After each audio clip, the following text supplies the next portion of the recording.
Hello, this is the Scarlet and Rage podcast. I am Michael, the voice of reason, and with me is my co-host Jay, the voice of rage. We're going to get into a couple of topics today. NCAA basketball, of course, including and featuring the Buckeye basketball team for the 2024-2025 season. Another disappointment from the basketball program. We're going to get into that. We're going to unpack that. As most of you regular watchers and listeners know, Rage is really the bigger basketball fan of the two of us. But I do have some thoughts and comments on the state of the Ohio State program. So we're going to unpack that. And we're going to look a little bit into Ohio State recruiting. So thank you for joining us. Glad to have you. Shane Cup, Caroline, Slip and Skippy already in the chat. Thank you guys for tuning in. And we're going to get into it today. Rage, I know you're disappointed. I know this has got to be a difficult day for you. Not really a difficult day for you, actually. If you watch the last few episodes, you were actually rooting for this in a sense. However, it still doesn't totally take away the disappointment of where the Ohio State basketball program is. We'll get into that in a moment. But before we do, how was your weekend, my man?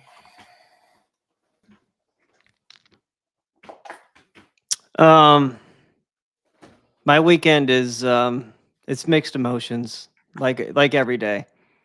You know, there are highs and there are lows.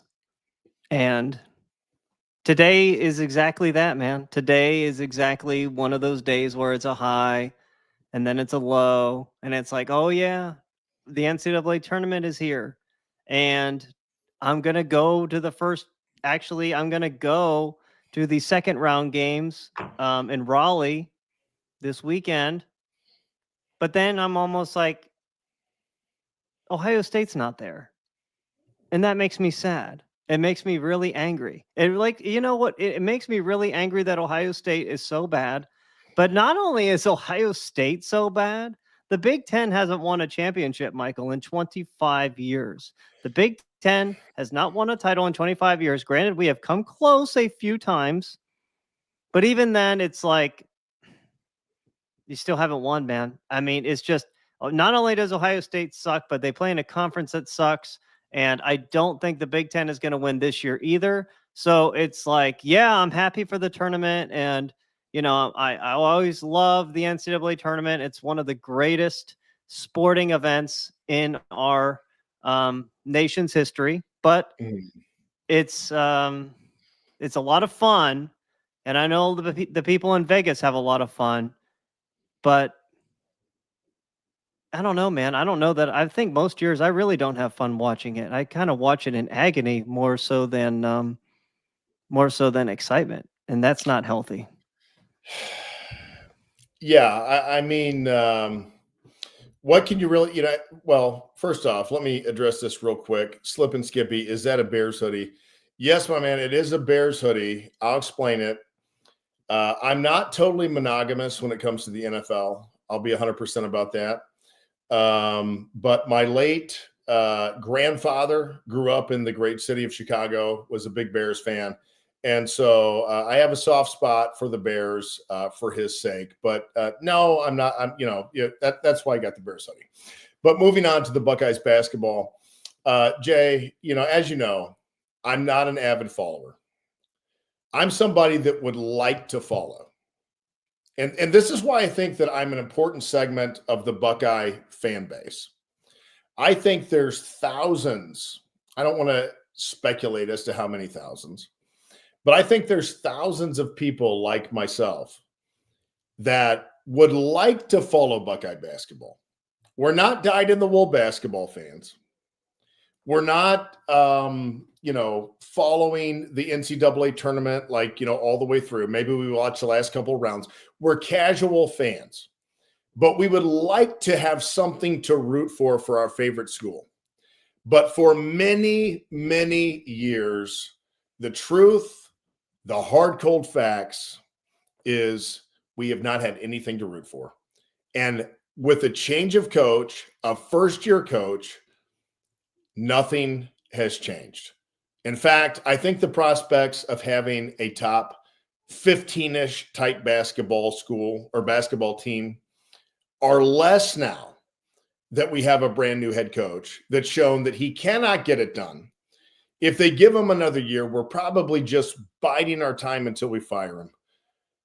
I don't like to be negative, Jay. You know that I try to be optimistic, but there's not a whole lot to be positive about with Buckeye basketball right now. Michael, you bring up a great point, something that I never actually really thought about. Actually, I should have thought about it. And the more I think about it, man, you are the casual fan. I am the diehard fan. This fan base just doesn't care, Michael. Where is the outrage? Look, listen, I hate North Carolina. Hate them. I hate Duke. I hate the ACC. I hate everything they represent. But look at the 247 North Carolina message boards compared to Ohio State's. Again, they made the NCAA tournament by the skin of their teeth, because after the field was selected, it was shown that they were actually the last team to get in. They had no margin for error, and they are lucky that the bubble was so light this season. If there was just one upset out there, then they would not have made it. So their fans hold their coach and program accountable. People in Columbus, they could not care less about Ohio State. And that's a problem, man. And if the fan base isn't going to care, how is Ohio State going to care? It's like, I maybe it's hurting their money, but at the same time, maybe Ohio State draws just enough. Maybe they get a share of I don't know how like payments work in the Big Ten. I'm pretty sure it's it's like a socialistic system, man. It's just they all like earn the same outcome. They all get paid into like the TV deal, and they all get something. They get a cut of the check split equally, even though there are some teams carrying the weight more than others. But I'm glad the team isn't making the tournament, Michael. I think I said that, on the show a few days ago. I don't know if I could mentally deal with the team losing embarrassingly in the first round. There's just, there would be just too much uncontrolled violent rage and hate would come from that. And I don't need any of that in my life, man. I don't need any of it. So like, it's just that, is such a laissez, just to come back to your point, it's such a laissez-faire mentality from Ohio State's fan base, which I don't really understand. They just, it's almost like Ohio State basketball is held in the same breath as like the Super Bowl for the casual fans. It's like, they'll have it on in the background, and they kind of have it on as like a social gathering rather than paying attention. Like they do, they're there for everything other than the game. I feel like, it's just like Ohio State is like, if you have it on TV, you're there for everything other than the basketball game. And that is the scariest situation, man. It's like, like the women in their 30s and 40s are like, oh, okay, well, that's nice. At least they played hard. At least they played hard and gave a good effort. That's where like the most of our fan base is right now, man. And I don't know if we can recover from this, because make no mistake about it, man. I don't know. Again, you don't follow basketball as closely, but I will say right now, the standard at Ohio State, and don't quote me, quote our great old ambassador, Gene Smith, who said we should be a Sweet 16 program year in and out. And he was the worst athletic director in Ohio State history. He is the one who single-handedly fucking destroyed our program. Right. Now I'm getting pissed off. Fucking hell. Gene Smith pisses me so fucking, fuck him. Now listen.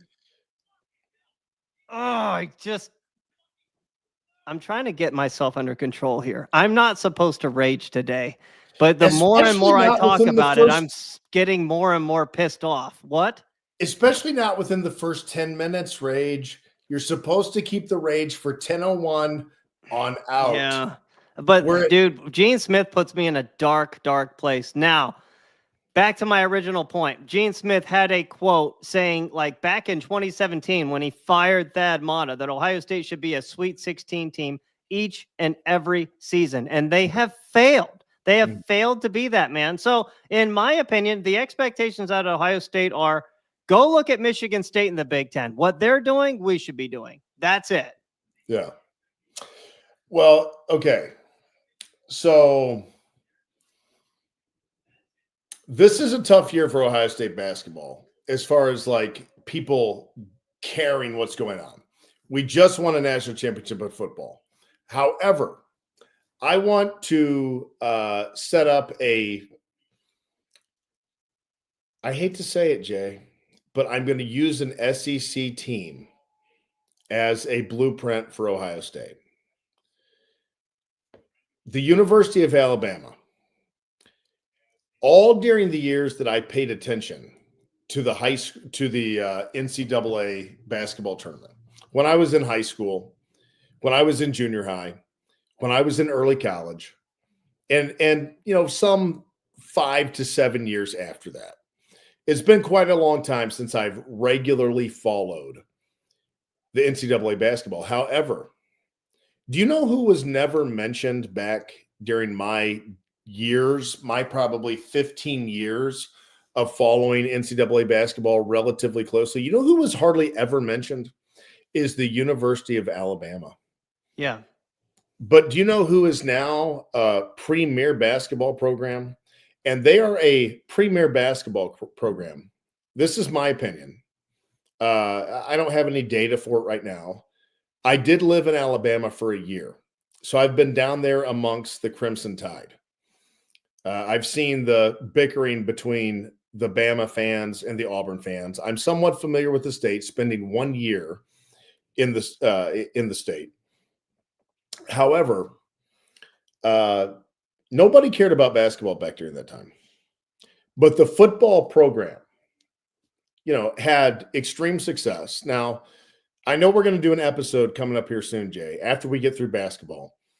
It's going to be my take on why I believe Ohio State could potentially make a run at being a dynastic program in the modern era of playoff, 12-team playoff college football. But before we get to that, I'm going to say, obviously, Alabama is the pinnacle of that. I'm not saying that Ohio State's going to reach that level of football success, but it is absolutely a result of their football success that their basketball program is where it is now.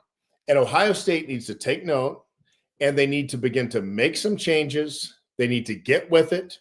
They need to put, some emphasis and some priority back in the sport of basketball, which hasn't been there for quite some time. And as you have aptly said, that really dissipated under the leadership of Gene Smith.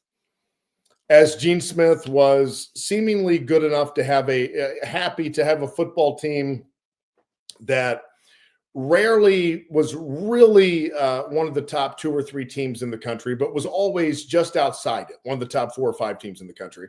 And I don't give Gene Smith any credit for Urban Meyer's national championship because Gene Smith had nothing to do with Urban Meyer getting hired at the Ohio State. However, the basketball fell off under Gene Smith. We need to take note of how the University of Alabama took football success and parlayed it into becoming a basketball power. And I hope having our new AD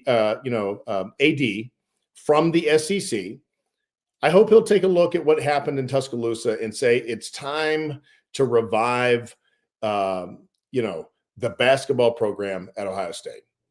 What do you think? You think there's any chance that we could be there in 5 years? I don't know. I honestly don't know, man, because, to my point before, the fan base doesn't care enough. And because the fan base doesn't care enough, I don't know that the program can be held accountable, nor am I sure that there is a thirst. Like, there's an 80-20 rule in basketball. Like, 80% of the Ohio State fandom just, couldn't care less about Ohio State basketball. Yeah, so that's a problem. That maybe it's 70-30, I don't know. But that's a massive problem. And to your point, I know you mentioned Alabama, but don't forget about Florida. Florida only lost 4 games this year. They just won the SEC tournament. They blew out Alabama in the semifinals of the SEC. They are a number 1 seed in the NCAA tournament, as well as Auburn. So all of those SEC teams down there, they're making hay. That was by far the best conference in basketball this year. And historically, I think they got the most teams in the NCAA tournament ever from a single conference. I believe they had 14, which is a record, and that is insane. So to further analyze some of this, I was reading around the message boards. People are, hoping they hire a coach that cares half as much about Ohio State as Jake Diebler does. Well, why? Why does the basketball coach have to be like a super fan of the program? Why does that coach need to care? All I care about is that they perform and win. If he moves on, to greater and bigger things, then go get somebody else to keep it going. Michael, I just feel like there's a good analogy in the business world, man. Like, not every company not every person you bring into a company is going to be all gung ho, like super, super fan of that company. But that doesn't mean you still don't hire them, because they can provide something of value to you and elevate your company or elevate your program. I mean, like, wouldn't you agree there? Yeah, and I think that basketball is a sport that, unlike football, it has a lot of tradition, but it doesn't have the tightly held tradition of the football program. And so we all know, that the football program, up to this point, and Ryan Day, to his credit, broke that precedent. We want a guy who is one of the top 5 coaches in the country, and we want him to be from the state of Ohio, where he has some kind of tie to the tradition of Ohio State football, the rivalry of the game, all those things. Basketball, that's not really the case. You don't have those expectations or those restrictions of a coach. So you need to be able to go out and get the best coach available. No, it doesn't matter if the coach is a big fan of the team. It doesn't matter if the coach is gung-ho about the program. We need a top, I'm going to say, after the failures that we have had, we need a legitimate top 10 type coach to come in and coach this program. I think this is a situation where the program is going to have to succeed before the fan base cares, because it's been so long since the casual fan like myself has had anything to tune in. We've just forgotten about the Ohio State program. It's like out of state, out of sight, out of mind. And so I think that, like Alabama, nobody cared about Alabama basketball years ago. Now people are big into Alabama basketball. They take pride in it. You start giving the state of Ohio something to take pride in, and I believe that they will re-engage in this basketball program. Like I remember back when I was in my early 20s and Thad Matta, had, some Final Four runs there, and people were all on board about Ohio State basketball. It was a hot ticket. It was a hot ticket in Columbus. So I think it's possible, but I think that the onus is on the Ohio State administration to make a move and get somebody in there who can do something. Now, I want to read this comment here. First off, we've got a 99-cent super chat from Caroline. Thank you very much, Caroline. This question is for Michael. Is there more to life than being ridiculously good looking? Thank you, Caroline, for your super chat. Yes, there is much more to life than that. Among other things, Ohio State football and Ohio State basketball. But let's go to the next super chat. Ohio State. This is for you, Jay. This is not for me. I don't really have a comment on this. This is for you. I want you to answer this chat or this comment here. Ohio State isn't that far off. They barely missed the tournament. They lost 2 games by 1 point and 2 games by 2 points and 9 games by 10 points or less. They're closer than people think. What do you think, Jay? Respond. I don't think they're really all that close at all, man. Not at all. Because look at the way, again, the stats tell part of the story. That doesn't tell the whole story. Look at the teams they've lost to this year. I mean, these teams they've lost to fucking suck. The Big Ten sucks, Justin. Like, it's awful. So, no, Ohio State is not close right now. Not from a roster standpoint, not from a coaching standpoint, not from an administration or fan support standpoint. They are very, very far off. And like Michael said before, the program is in need of a complete overhaul, a clean slate. Whoever they hire next after Diebler has got to be somebody with some major gravitas. Like, this is going to have to be Urban Meyer 2012, like, hire in football. And this person has got to come in and uproot the program and fundamentally, systematically change everything. Yeah. Everything needs change, because just off the top of my head, Ohio State has not been a well-coached basketball team since Jim O'Brien. I am not mixing my words. Yes, Thad Matta had very good success. I wouldn't say he had great success. Well, up until like 2013, he had great success. And then I would say it evened out to just very good success. Mm-hmm. From a roster standpoint, they've always recruited, it seems like, historically undersized on the wings. Like, it wasn't until this season that they had 2 people on the roster above 7 feet tall. Like, what in the heck are they doing with these undersized players? Like, man, I see some of these questions like jumping in here. And just off the topic, Michael, I think we have a fan who is like soaking wet right now for you. So you might need to go handle that shit after the show. So go deal with that. But continuing on.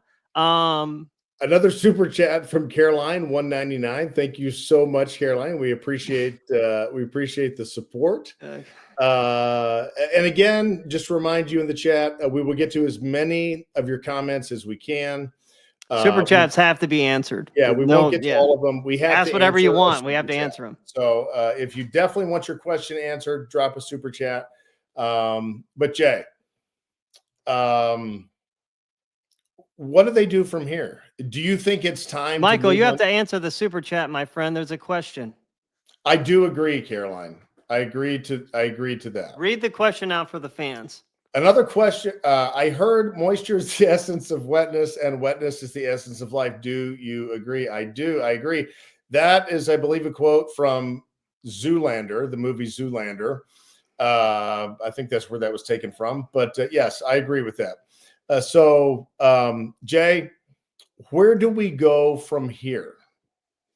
Do we do you fire Diebler now? Do you eat the contract?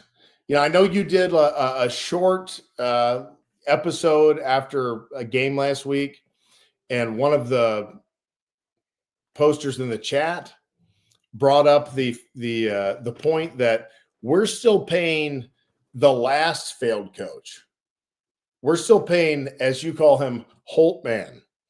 And so, do we buy out Holtman and Diebler? What's the move here? What's the play? So you're asking me what I would do, or are we asking what I think Ohio State's going to do? Well, I'm asking you what you think should be done, and then you can tell me what you think they will do. Well, if you gave me the ultimate power, like if I were to collect all 6 Infinity Stones. You've got Ross Bjork's ear, and Ross Bjork is probably going to do what you tell him to do. What are you going to do? Yeah, I'm going to fire Diebler. Absolutely. No questions asked. You have to fire him because Diebler is an extension of Holtman because he was an assistant under Holtman for a few years. So not only is Diebler an inexperienced coach, Diebler is a coach that is coming from a program that failed miserably. So all he knows is fucking failure at Ohio State. And I don't care who his dad was. His dad was a high school coach. That is not anything close to being a Division I high-level Big Ten Ohio State basketball coach. It is not the same fucking thing. It is not the same fucking thing, man. I don't give a fuck what anyone says. You have to fire Diebler, and then you have to go get the right guy. This past offseason, I think the coach at Louisville right now, Kelsey, was probably my first choice to replace Holtman. He's from Ohio. And a lot of people are trying to say, oh, well, Louisville is a much better program than Ohio State. And, like this, that, and the other. Like, why would anyone take a downgrade from Louisville to Ohio State? And I'm like, whoa. Hold on now. Hold on. If you look at it, Louisville versus Ohio State, Louisville has us beat in national championships. They have 3, and they have 10 Final Fours. Ohio State has 1 championship and 11 Final Fours. Right. So we have more Final Fours than them. And not to mention, Louisville won the title every single time they've made the championship game, whereas Ohio State has made the championship game 5 times in total. They are 1-4 in the championship game. And that includes the years that Jerry Lucas and John Havlicek won the title in 60 and then made it to the title 2 seasons in a row after that and lost both times to the University of Cincinnati. Hell, if we just win one of those fucking games where Jerry Lucas has openly said he played his worst game of his career and he thinks about that game still to this day, and he's like 80-ish years old, things could have been so much different in Ohio State land, because we would be talked about as a blue blood. Now, we're not a blue blood. I've said that. But, yeah, man. But, continuing on, Michael, obviously you have to improve the roster and stuff. You have to get the right coach in. But right now, if you're a good player, why would you transfer to Ohio State? You're not going to be developed under Jake Diebler, and you're not going to win anything with the current program.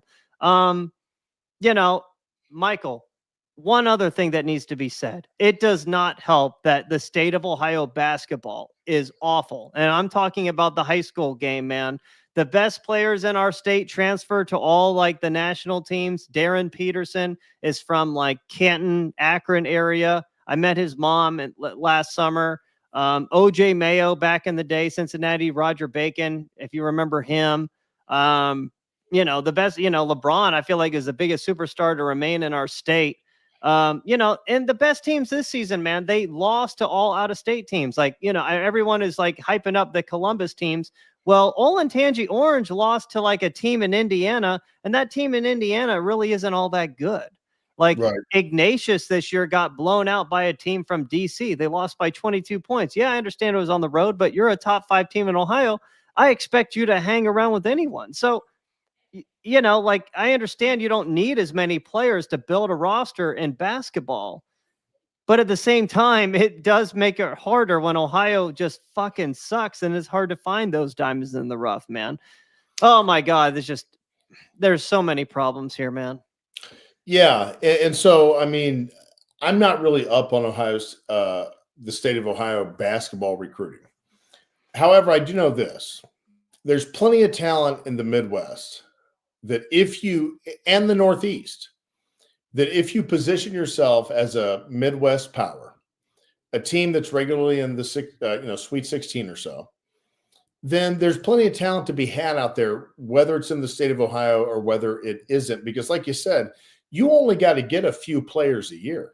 I mean, you only got to land 1 or 2 good players a year. You don't have to land a class full of good players the way that you do in football, of at least having 7 to 10 to 12 really good players out of that class. You don't have to do that in basketball. It's a much smaller class. So the chat is mentioning a name here that I find compelling. It would certainly be a splash. As a casual fan, I would kind of go, "Whoo, yay, this is awesome."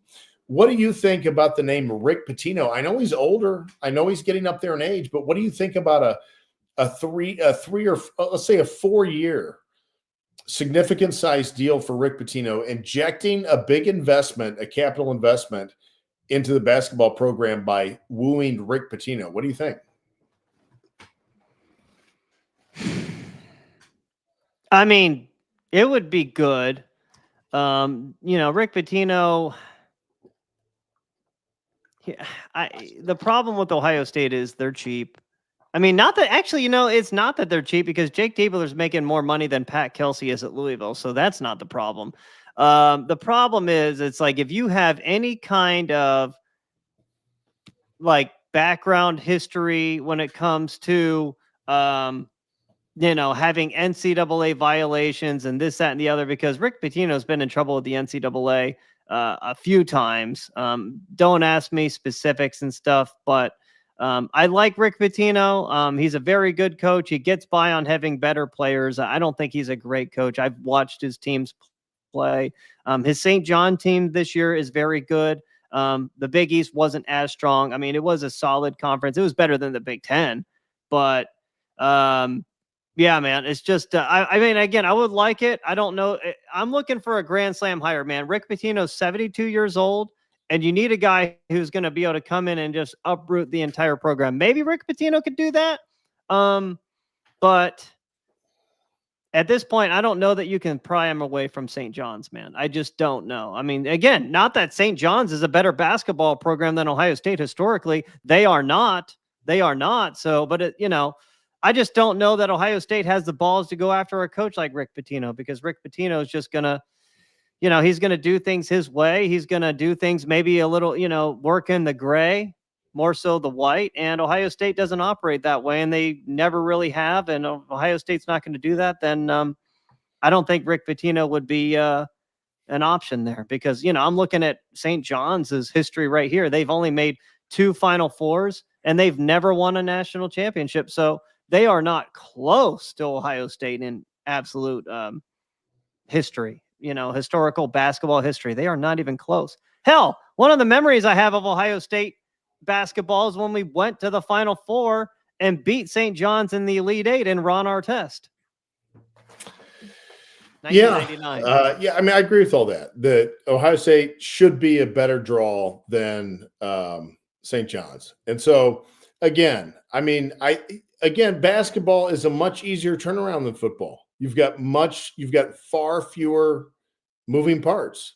You get some guys out, you get a couple of classes in, you get a new culture with new players. The turnaround can be relatively quick. So I wouldn't dismiss, just because he's 72, not ideal. I get it. I'd rather have a younger guy too. I'm not really up on who the great candidates are.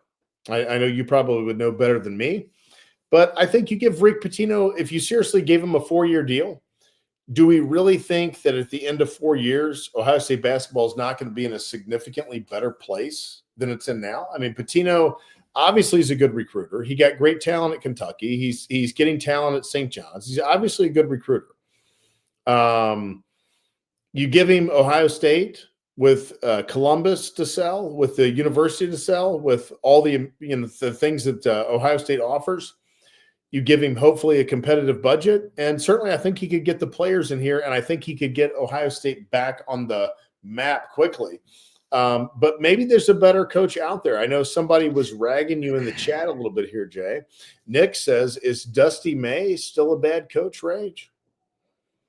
Yeah, congratulations to Michigan. You won the conference championship in a conference that's not very good. So I guess congrats to you if you're a Michigan fan. Yay. You had a pretty awful end to your season. Yeah, you turned it around the Big Ten tournament. Wisconsin had played 4 games in 4 days. You guys had played 3 games in 3 days. That matters. I thought Maryland should have beat you yesterday. But hey, you know what? You won. So that's all that matters. Congrats to you. I will be cheering for you in the NCAA tournament hard because I'm a Big Ten fan. So I will absolutely be cheering for Michigan. But I will say this. And we're about to get into like mini Big Ten talk here about the NCAA, and I'll just spout it off. But the NCAA tournament committee did you guys no favors. They did Michigan no favors. It was like the Big Ten tournament didn't even matter. They sent Michigan, they put them as a 5 seed and sent them out west, and they're going to probably play Texas A&M in round 2, and that's not a good matchup for Michigan because Michigan's entire game is beating people on the boards and this, that, and the other. Well, I don't know that you can do that to Texas A&M. Now, I understand Texas A&M isn't nearly as big as you, but they're more athletic than you are. So, yeah, I don't like that at all. So, continuing on, Michael, with what's going to happen to Ohio State, and I'll probably do a mini episode on my own after the official end of the year, because, Michael, Ohio State is actually not going to go to the NIT. There is a new postseason tournament out there called The Crown. It is on Fox, I believe, the Fox networks. Mm-hmm. And they take the top 16 teams who did not make the NCAA tournament, and they send them to Las Vegas for a mini tournament. And what's weird about all of that is it actually occurs after the transfer portal opens. So that would be very interesting if they try and take all these teams that have been gutted by the fucking transfer portal and they can't even have their fucking tournament. So it's like, what the fuck did you just do? Yeah. So I don't know. And then one more point to that, man. I really don't like Jake Diebler. He didn't have to take the job. So in all honesty, I hope that Bruce Thornton and Devin Royal transfer. I really hope they do. They deserve to leave. Neither one of them are great college players, but they're solid college players, and they deserve to have success somewhere else. They're not going to get it under Jake Diebler. They're basically just going to be, just rotting on this team next year. It's best for them to just move on and go somewhere else. Them moving on will secure the program of being awful next year, and I'm here for it. I will be cheering so hard for Ohio State to fail miserably with such a depleted roster. Let me see here. So Justin is saying Thad Matta went to 5 Sweet 16s and 2 Final Fours. I'd say he did. No, Justin, you're missing the point, man. I'm not disagreeing that Thad Matta didn't have good success. He had damn good success. What I'm saying is he was an awful coach. His entire success came off the backs of his players, not from anything he did coaching. He was a terrible coach. Go back and watch his teams. They didn't run an offense. They stood around, went one-on-one. They didn't play any defense. They were atrociously coached, similar to where they are today. Maybe a little worse. It's just their talent was just, it just elevated them above most teams, and that's how they won basketball games. So yeah. Michael, I don't have much else about Ohio State basketball. Do you? Nope, I do not. Needs a lot of improvement. It's in a disappointing state, and we'll see how it goes. Personally, I don't know that you got to answering this, but I will give my opinion on it. You can either give the affirmative or the negative. I think Diebler's going to have another year because I think Ohio State athletic department. Yeah, he's coming back. Ohio State athletic department is stretched a little bit thin right now. They had some big capital expenditures in the last year. They ran a big negative last year. I think we're going to see that turn around because, again, they're not going to have those big investments like they made, in 2023. They're not going to have those every year. But in the meantime, I think they're going to be a little bit conservative. I think they're going to give Diebler another year. I hope if it goes the way it does this year, next year, if there's not a significant improvement, if they don't make it to the NCAA, and I'll say make it to the Sweet 16, win a couple of games, then I think it's time it's time you got to move on from me. But unfortunately, I don't think we're going to see that this year. I agree. No, I don't think Diebler's going anywhere. It's very unfortunate, but again, Ohio State, they don't care about us. They don't care about us, and I don't really know what they care. They definitely care about the women's field hockey team, though, or the men's soccer team, or bullshit like that. Yay, yay! Right. All those teams that just drain the Ohio State's money, drain the football team's money, the basketball team's money. So, Michael, did you happen to notice the NCAA tournament bracket by any chance? Have you been able to look at that? I know you haven't followed basketball much this year. 100%. I've looked at the bracket. I am certainly rooting for the state of Michigan. I am rooting for the Wolverines. I am rooting for the Spartans. Both of them, Michigan a 5 seed, the Spartans, I think, a 2 seed. Is that right, Jay? Rooting for both of them to make some noise out west. Rooting for the great state of Illinois, rooting for the great state of Indiana and Purdue, and also rooting for the great state of Wisconsin. to, make some noise in the NCAA tournament. The conference is not good this year. I get that we're not good. The SEC's better, period. I hate to say it. I never thought I would be saying we have,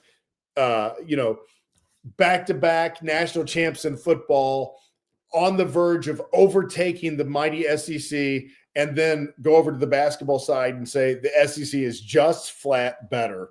But that's the case. We call it like it is, and that's the case. The SEC is better, but I'm still rooting for those teams, Jay. I'm hoping that the Big Ten can make some noise. I don't anticipate a Big Ten national championship, but certainly would love it because, like you said, it is long, long overdue, and it's pathetic that we have not won a national championship in the Big Ten Conference since the year I graduated high school, 2000. Crazy. Man, were you into that whole Y2K stuff, like end of the world? No, I thought it was ridiculous. I could have cared less about it. I was a high school kid, but I was like, this sounds ridiculous. I was like, who cares what a computer does? And of course it comes, it goes, nothing happens. I was legitimately scared about the whole Mayan calendar thing, December 21st, 2012. I thought I was going to die. Right. I did. I was like, holy shit, man. What the fuck? We're all dead. And I don't know, man. That's back when I was more into that crazy shit. Not that I am not now, but I don't know, man. Dude, you know what is really scary, man, is those astronauts were stuck up there in space for a long time. Yeah. They're back now? Dude, I watched it live. I watched it live when they went to go get them. I think it was last night. I woke up in the middle of the night and they were docking and stuff. And the crew from SpaceX came aboard and met with the people that were on board. And yeah, so apparently what happened was NASA sent them up there to the International Space Station, and they were supposed to only be there for a month. But then it turned out to be 9 months because the ship they went up in apparently had problems getting there. And so they just risked it getting there, and then they couldn't come back for a long time. And I don't know why they couldn't send something up there to go get them, but whatever. And they were stuck up there. But dude, you want to watch some trippy stuff? Watch their freaking space videos, man. Go on YouTube and look at videos inside the International Space Station. Mm-hmm. Just being in space in such a confined area, that would drive me fucking crazy. For 9 months. 9 months. Wow.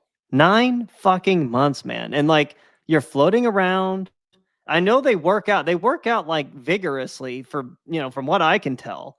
But at the same time, it's you are losing muscle mass, bone density. Yep. I guess the only benefit is you grow taller. You actually grow taller when you're in space. Really? Yeah, because the cartilage and your spine and stuff, you're not weighted down by gravity anymore. You actually expand. When Elon Musk decompress. When Elon Musk perfects the space, sending people to space, and it becomes a common man type of thing. I'm going to have to go. Hopefully that happens in the next 5 to 7 years. I'm going to have to go up there because, Jay, I know that we've never met in person. As crazy as that sounds, your mom and dad couldn't believe that they were like, so you've never met in person? I'm like, no, we've never met in person. But I am a little over 6'2". I'm about 6'2" and at 6'2" and a quarter flat-footed. I've always wanted to be 6'3". So maybe once space travel becomes, we can go up there for a couple of weeks or something, hang out. Maybe I'll be able to achieve my dream and become 6'3". I didn't know that you grew taller in space, but that's great to know. Yeah, you do grow taller in space, but for all of the money we put into space exploration, and I get it. But I will tell you this before I tell you my next point with space and everything. Dude, I tell you, the scariest thing is those fucking astronauts that are out there in the spacesuits and they're not really connected to anything. If they just happen to fall off of the fucking space station, they're fucked, man. They're floating around in space forever, and then they just die. I would probably bust my suit open and just kill myself. I'm not about to be done with it. Just float off into space and just starve to death or however that happens. Oh my god, dude! Oh my god! But we need to put more money into exploration of our oceans. Yeah, I agree. And the young generation, Jay, my kids, none of my kids believe that we went out to the moon. Most people, I don't think, do. Yeah, I've not influenced them. I've not talked to them. I've not given them my opinion on the matter. They've come to me independently. Well, two of the three. My youngest hasn't, but two of the three have come to me and basically said they think it's pretty shady that we ever went to the moon. So yeah, that's a side note, but I agree. We have no idea what's out in the oceans, and it's right here on the earth. So surely we could develop technology to dive and explore places that we've never gone before, because it's some unbelievable stat. Like we have explored like 5 to 7% or something of our ocean. That means 90 something percent. We have no idea. Maybe there's nothing out there, but who knows? We might find something incredible if we explored that additional massive, reservoir of wildlife and unknown. It certainly seems like a worthy endeavor, and it's right here. We don't have to, leave the planet. Yeah, I think it's the whole water pressure thing, man. I think, I don't know how they just haven't built a machine that can travel at great speed at obviously you have sonar. You can tell where the ground is. Build a machine that can move really fast and then just float along like the bottom of the ocean, man. Like create powerful lights that go around it, shoot them out, and light up the freaking ocean floor and find out what the fuck is down there, man. Like build some kind of like this next level, like high tech, like ocean exploration tech, man. Like you can't believe, I don't understand how this has not been made. Like, are you really telling me that we can do all this stuff in space, but we can't go into our ocean? Like, I know that we can build something strong enough that can also move fast enough to cover a lot of ground. I know we've gone to the deepest point on Earth, and it's called Challenger Deep. Challenger Deep is where it's called, in the Mariana Trench. That's the lowest point on Earth. And if fun fact, it's actually below surface level, farther down than Mount Everest is above surface level. Like wow. Mount Everest could fit into that, which is crazy. That's why I'm like, we need to go into our fucking ocean. And we've been there. We've been, honestly, like 2 or 3 people have been there. One of them being Steven Spielberg or James Cameron. James Cameron. Yeah. Yeah. And then those people with that whole Titan thing, they didn't go there, but they died going to the Titanic. And I don't know. Which James Cameron said that that was faulty technology, that composite technology that they were diving down to do that with. But anyhow, that's a whole different subject. Yeah, I'm not going to get any more of this. We've got Wolfpacker Jay. Absolutely no way we landed on the moon and had it recorded on TV. The Scarlet and Rage podcast, your source for Ohio State football, basketball, baseball, and conspiracy theories.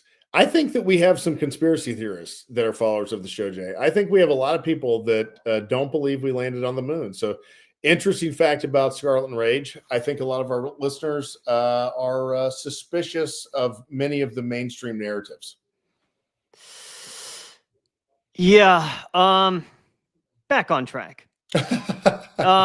I'm just going to run through this bracket real quick, Michael. I'm just going to say, of the Big Ten teams, whose draw I like, whose draw I don't like. So let's start with the Big Ten's regular season champions, the Michigan State Spartans. And if I'm looking at their draw, I actually kind of like it. I think they could go pretty far. I think they'll at least make the Elite Eight. Do not like Michigan's draw at all. I don't know. I think if they get by Texas A&M, they could really go like a decent amount, decent ways. Other teams on here, indifferent to Wisconsin's draw. I thought they really got fucked hard by not being sent out to Milwaukee. Them having to play, somewhere else. I thought that was really a big time mistake. I thought Oregon got a decent draw. Purdue did not get a good draw.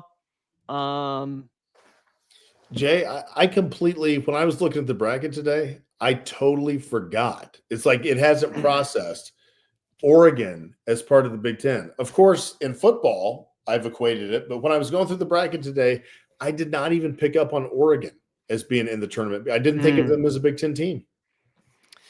Yeah, that's what conference expansion will do to you, man. Yeah. So moving on from there, I don't have any tournament predictions there. I guess we'll talk more about that on. Actually, no, I'm not going to make any predictions now, man. I still need to sit in front of the bracket, and I'll do my yearly bracket thing, and I don't know. I guess I'll talk about it later. Michael, you had some recruiting stuff that you really, really wanted to talk about. I The sure do. floor is yours, my friend, and I'll just go off of what you have to say. All right. Well, let's get into this recruiting class. Number one, Ryan, we've got a different scenario setting up here than years in the past. Ryan Day has typically been a fast starter in the recruiting game. He jumps out, he gets early signees, he shoots way up in the rankings. Often at this point in the season, or maybe even a couple of months from now, it's been common for Ryan Day to be number one. Well, that's not the case this year. And then what typically has happened from there is at least like a 4-star, a high 4-star and a mid 4-star will decommit. The class will drop. Other schools will start to gain some steam, and he ends up at about number 5, number 4, number 5. That's happened many times. That's typically been what's happened during the Ryan Day era. So far this year, he's a little bit slow starting, Jay. We are the number 21 ranked class, so we've got some ground to make up, and there's been a lot of rumblings that Chris Henry Jr. is getting harder and harder to keep in the fold. Chris Henry Jr., the monster out of Cincinnati. I hate it, Jay, that he wanted to go out to Mater Dei in California, because he is an Ohio kid. He was born and raised in the state of Ohio. I watched him play a playoff game just 2 years ago in the state of Ohio. 6'5", they say he's over 200 pounds. I know when I saw him a couple of years ago when he was just a sophomore, I don't think he was more than 185 pounds. He was very thin, very skinny. But they say he's over 200 pounds now. He's probably on his way. I don't think he's going to be a Jeremiah Smith, where he comes in year one just a stud. I think he's very well could be a high contributor as a freshman, but I think it's going to be that second and third year when this guy gets to be like his dad, 225, 230 pounds, 6'5", 6'6", freakish athletic ability, a lot of speed. I think that's when he is going to be a force to be reckoned with. So I absolutely want to keep this kid in the fold, because I think that him as a sophomore and Jeremiah, him as a freshman and Jeremiah Smith as a junior, we know we're not keeping Jeremiah Smith past his junior year. It could be a nasty combination. And what better for a young budding superstar to have Jeremiah Smith occupying so much of the defense to free up space for you to begin to shine and develop and grow towards being a superstar yourself. So I really want to keep this guy in the fold, but there's a lot more rumblings, Jay, that it's going to be increasingly difficult, because the word is, and these are all rumors, nobody knows facts. The word is the NIL money is getting serious for Henry. There's some serious pressure on him. For people who don't know his situation, his dad died, Chris Henry Sr., who was a freak athlete for the Cincinnati Bengals, 6'5", 225 or 30 pounds, very fast, very good during the Carson Palmer era of the Bengals. And he died. And, Chris, his son, was left with Pac-Man Jones. Many of you will recognize that name. Played for the Cowboys, played for multiple teams, also played in Cincinnati.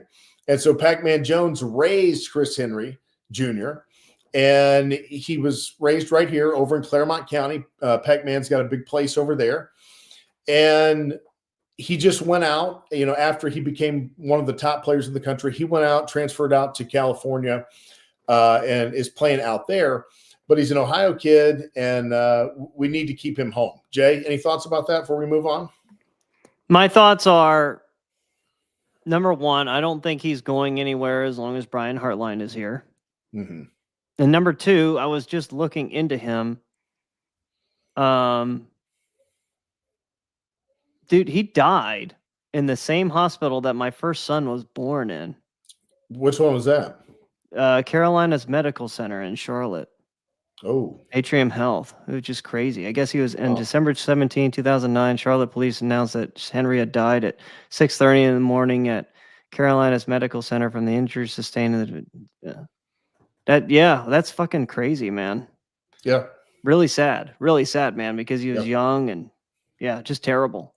He was a wild guy. He had some problems. He had some behavioral problems, extreme talent, had some character issues. By all accounts, a good guy for the most part. Just, had trouble kind of keeping it on the tracks, and was wild one night out in Charlotte and was in the back of a truck, and things went wrong and he fell out. I think there was some alcohol involved, and he's gone. A life taken too young. So certainly a cautionary tale for young guys, thinking that they're invincible. Here's a 6'5", 230-pound guy who probably ran a 4.440 and had a 40+ inch vertical, and he's gone just like that, in just a silly accident. So yeah, very sad.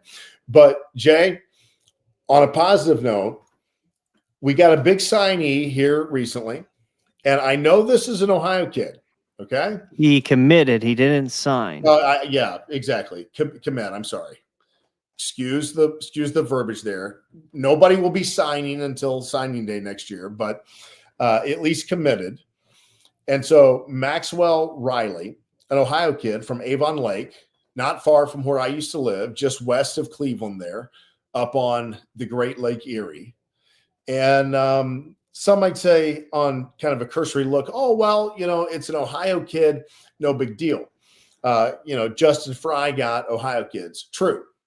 However, this Ohio kid had some very serious interest from some other top national programs, such as the University of Alabama, such as Clemson University. And many people said that the University of Alabama was upping the ante, putting some pressure on him, really making him decide if he was going to stay home or not. And at the end of the day, whatever kind of NIL, whatever kind of package they put together for him, whatever they sold him on for staying in the great Buckeye State, we did land a top 100 lineman in Maxwell Riley, and that's exactly what we need. And here's the thing, Jay, is as far as it comes with offensive linemen, if we can land top 100 linemen, I don't care where they're from. I don't care if they're from the state of Ohio. I don't care if they're from the Midwest. I don't care if we go to the heart of the South and pluck one out of Atlanta, Georgia.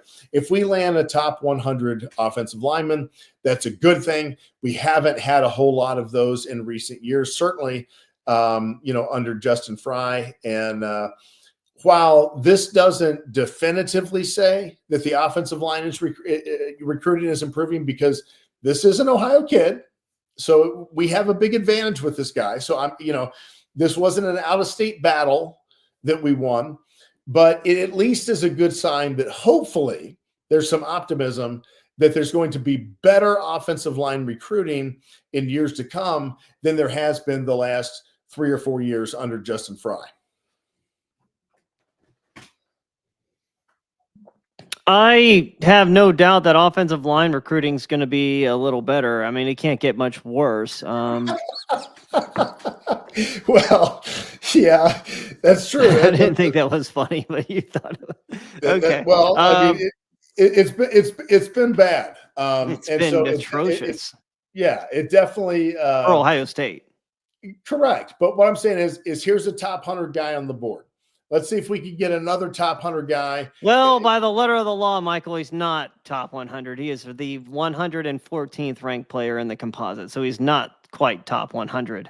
Well, I'm just going by the 247. I know. I'm just saying I go by the 247 composite, and in my opinion, that is the best. It's an amalgamation of everything. But anywho, moving on, Michael. I actually don't mind Ryan Day's approach of recruiting. It appears late versus early because we've had so many flips and decommits over the time. Like, you know what? If you're not ready to commit and we feel like you're not ready to, like, if we feel like you wouldn't sign right now, then what's the fucking point of, getting you to commit now? Let's just wait until the very end. Where I do have concerns, Michael, is not as much on the offensive line, but defensive line recruiting continues to be a problem. We are not getting those big 320, 330-pound nose tackles from the Southeast like we did for a few classes there in a row. Our national championship in 2024 was built on the backs of the defensive line, able to create havoc with only rushing 4 guys, having Caden McDonald and Tyleek Williams, who are both 330-pound gargantuan players in there who could stop the run and have our red zone defense be great. And just be an absolute just steel wall in there. But now they're not getting those guys, and you need size at defensive tackle, man. And like, they're just not getting the star power along the defensive line. I'm looking at the linebacker class. It's, shaky. The secondary class is shaky. I know they're going to possibly get Braylon Womack, the safety from the state of Mississippi. Good luck holding on to him because he's from Mississippi. I don't remember the last time we got a 5-star from Mississippi. Yeah, Quinshawn Judkins transferred from Ole Miss. He was from Alabama. We've had a little bit of success in Alabama. What success have we ever had in Mississippi? So yeah, man, a lot of problems, especially on the defensive side of the ball, Jay, recruiting. Let me give you some optimism on the defensive side. He is not committed. We don't know if he's 100% going to commit, but it looks good from the research that I've done that Cam Brooks out of the state of Georgia, an edge player, a true speed rusher, a little undersized right now, needs to put 15 to 20 pounds on, but a true speed rusher, an edge rusher, a 94 composite, a top 150 player in the country out of the state of Georgia. He is a heavy Buckeye lean right now. And so, is he the answer? I don't know. But he's a top 150 national player from the South, and he's a true edge rusher. He's not a JT Tuimoloau. He's not a Jack Sawyer. He's a guy that's going to come in at 245 to 250 pounds, and he's going to be flying off that edge. That's the kind of player he is. So I'm glad that we're going after those kind of guys. Obviously, they've got to close him, but it looks like he could be in the fold. Also, we've got safety Simon Caldwell from the state of Florida, also in the South. A 95 composite, top 100 player in the country, is a safety now, but is projected to be a linebacker in college. Another speed guy, another guy that is not really quite up to size right now. He's going to have to get in the weight room, probably redshirt a year. He's going to have to get to 225, 228, somewhere in there. But once he gets there, he's going to be another guy that can fly at that linebacker position. And so it shows me that for the first time in the Ryan Day era, he is starting to prioritize some speed. Urban Meyer, that was his calling card, is he wanted speed. He wanted to overwhelm you on the field. He knew if you had extreme speed, you could get away with more mistakes. And so it looks like Ryan Day, for the first time, for whatever reason, is starting to attack, some speed. On the defensive tackle spot, not as promising as the previous prospects that I've just named, but certainly not something to sneeze at. This is the last thing we'll cover tonight. We've got Preston Carey from IMG Academy in Bradenton, Florida. I have not looked up to see where he's actually from, because guys go to IMG and they could be from anywhere in the country. He could be from the Midwest. He could be from the Northeast. He could be from anywhere. But he is already listed at 6'4.5", 300 pounds. He is a 91.4 on the composite. He's a top 300 player composite. He's not a top, 150 or 100 player, but certainly a guy that looks like he can put on some size. Certainly looks like a guy that could easily be 325, maybe 330, playing inside at kind of a nose type position. He's a high school kid. Will he be any good? I don't know. This is probably a developmental kid that maybe would play a little bit second year, and maybe you're looking at him to start, third year, fourth year, or maybe even fourth year, fifth year. But certainly a guy that I think is he has promise. He's not a guy that I'm going to go crazy about, but I've seen some tape of him, and he's I think he's a guy that potentially could contribute depending on how he develops. Well, I mean, you hope so. Definitely don't like, across the board. You named a few guys that are just a little undersized for my taste. Looking at this list here, man, I'm just looking at the defensive lineman in the 247 composite. By the way, Jay, that defensive lineman has been offered by the University of Alabama and the University of Georgia. How do you know? Well, that's his offer list. I know, but there are like offer lists, and then there are offer lists. Like, I actually don't know what the truth is. Like, I don't know. I don't know how you really prove that or not. You have a verbal offer. It's not like you have something in your hand. I don't know. I mean, like, there's like confusion there. People have said before, like, oh, Ohio State's offered this kid who's like a 3-star, but yet the kid's not committed. So what does that actually mean? Well, I'll say this. It is showing that his number 2 pick was University of Alabama.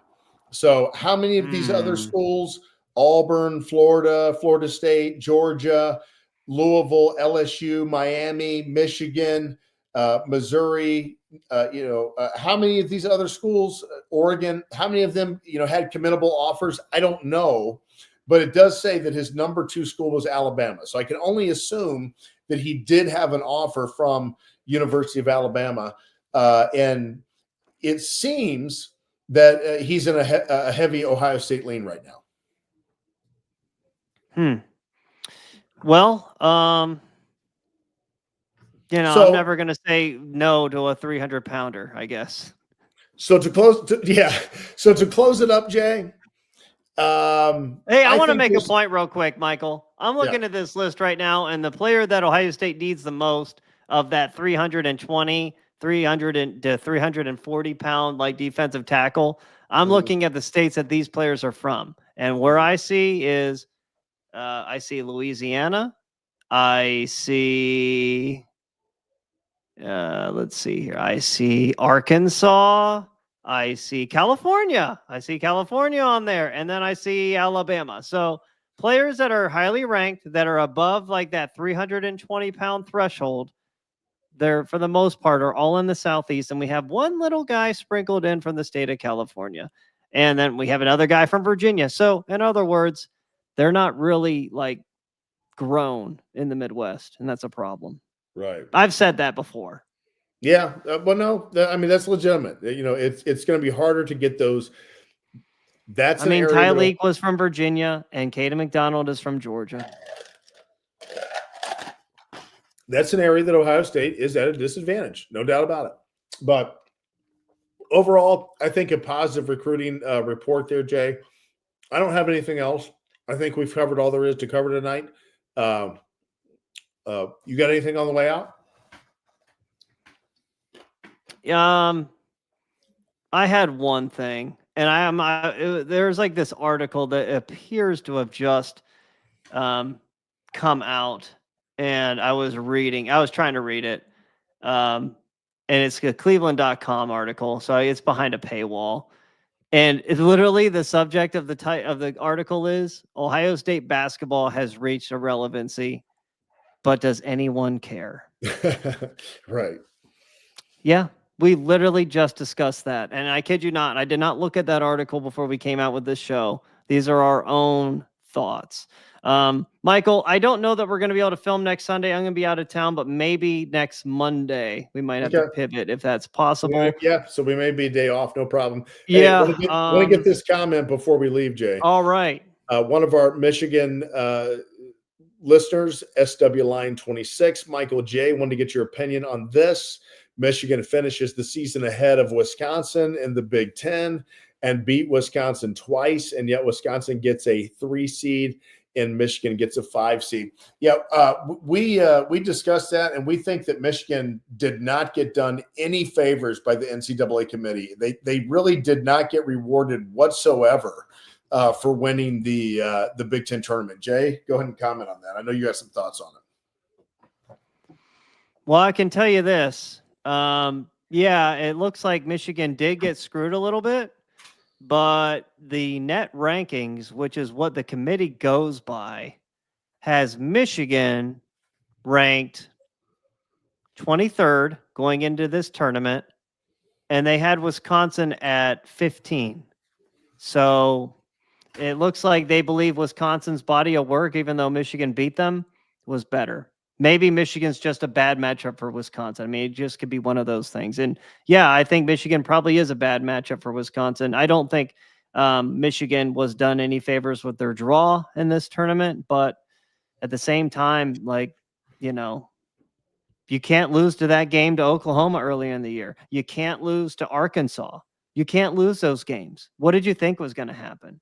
I mean, like, you're not just going to be done any favors by winning a Big Ten that's perceived as being not very good. I mean, you really were terrible at the end of the year in a so-so conference. Yes, you won the conference championship. You kind of got lucky beating Maryland, and you played a Wisconsin team that had played one more game than you, and you could tell that they were tired. John Tonji was not his normal self today. Now, Michigan had a lot of credit with that because they play 2 men inside who are 7 feet, and they have gotten better over the course of the year. But Michigan, like, their guards just don't scare me. Your lack of speed and playmaking there could be a problem, but you just really hope that Vlad Golden and Danny Wolf can take over, because that you're going to go as far as those 2 men can take you. And I would be throwing it to them on every single fucking possession, even against Texas A&M if you play them, because while Texas A&M is one of the best rebounding teams in the country, they only go like 6'7" and 6'10" inside. Michigan is so much bigger than them inside, so much bigger than them. But Texas A&M is just a little bit more athletic. So I don't know. That's going to be an interesting matchup because both teams are like the same fucking team. Go Wolverines. Go Big Ten. Go Big Ten. Go Big. I'm cheering for every Big Ten team. Make no mistake. First off, beat who do they got? Oh, first round they've got UC San Diego. Okay, so go out and take care of business against UC San Diego, and then beat that Texas A&M team to get to the Sweet 16. Beyond that, I think would be icing on the cake for Michigan this year. But I think they're capable of it. I'm rooting for them. Like I said, I'm rooting for all the Big Ten teams. That's primarily what I'm going to be tuning in for, is to see what are the Big Ten teams doing. If the Big Ten team is playing, I'm going to be watching, Jay. Even me, I'm going to be watching. Michael, I want to hear a report from you after these Big Ten Big Ten games on Thursday and Friday, sir. I want to hear a report from you. Yeah, you'll get one on Monday whenever you get back. Sounds good. Sounds good, man. Sounds great, actually. I don't have anything else. I wore my Ohio State basketball camp shirt from 1999 after Ohio State made the Final Four, 98, 99. I went to the basketball camp when I don't even know how old I was, but yeah, I met Scooney Penn and all of them. It was really, really fun time. I don't have anything else, Michael, just upset and mixed emotions today on, should be a fun day. And it is a fun day, but, I don't have a lot of faith in the Big Ten, and I have no faith in Ohio State. So, there goes that. Yep.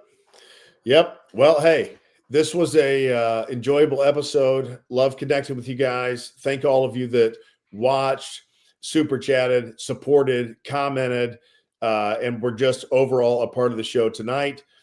Can't wait to get back with you probably on next Monday evening. So don't be expecting something on Sunday night, but on Monday evening next week, join us. We will have some topics to discuss, And in the meantime, have a wonderful week. Get after it. Be productive. And we will be back and see you very soon.